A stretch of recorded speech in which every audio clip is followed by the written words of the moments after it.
जय जगन्नाथ सांग माने आज मु बनिया जाऊँगी मुगर स्प्राउट।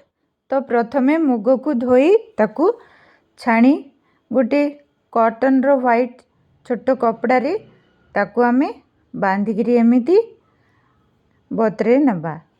ताकू आमे गोटे भारी जिनस गोटे छोट हेमदस्ता मु नेइची सेथिरे आमे ता उपरे रखिकी अल्प टिके पानी छिंचिया को पड़िबो।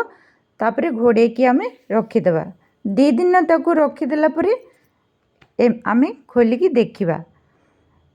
देखंतु एबे हमरो स्प्राउट केते सुंदर भाबरे बनिकी रेडी ही जाइछि। तो एटा गोटे बहुत healthy snacks item healthy way रे आमे एहाकू प्रस्तुत करिबा। मु तो आकू आज स्प्राउट सैलेड बने देबी। आपण चाहिले आकू तरकारी रे मध्य पके पारिबे। तो देखंतु सांग माने केते सुंदर भाबरे हमरो स्प्राउट बनिकी रेडी ही जाइछि। ताकू आमे गोटे बाउल रे काढी नबा। औ सेथिरे मु नेछि अल्प टिके काकुडी आउ टमाटो ताकू छोट छोट करी काटी सेथिरे आमे मिक्स कर देबा।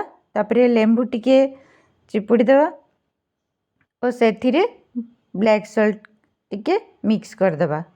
कंचा लंका मध्य टिके पके देबे। तापरे ताकू भलो मिक्स कर नबा।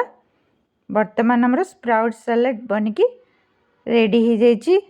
तो याकू आमे ब्रेकफास्ट रे खाइले बहुत हेल्दी हेते। तो केमिति लागिला वीडियोटी सांग माने भल लागिले लाइक और कमेंट करिवे और चैनल को सब्सक्राइब करनेबे।